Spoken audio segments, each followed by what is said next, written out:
কল্যাণে থেকো না বন্দী মোহবন্ধনে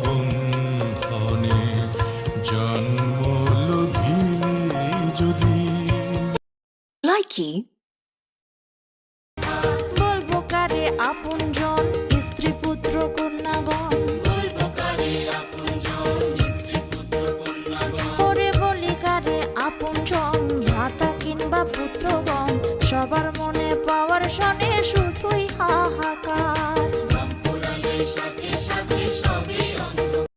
লাইকি এসো শ্রদ্ধা চিত্তে সবে বলি, বুদ্ধং শরণং গচ্ছামি, ধম্মং শরণং গচ্ছামি। লাইকি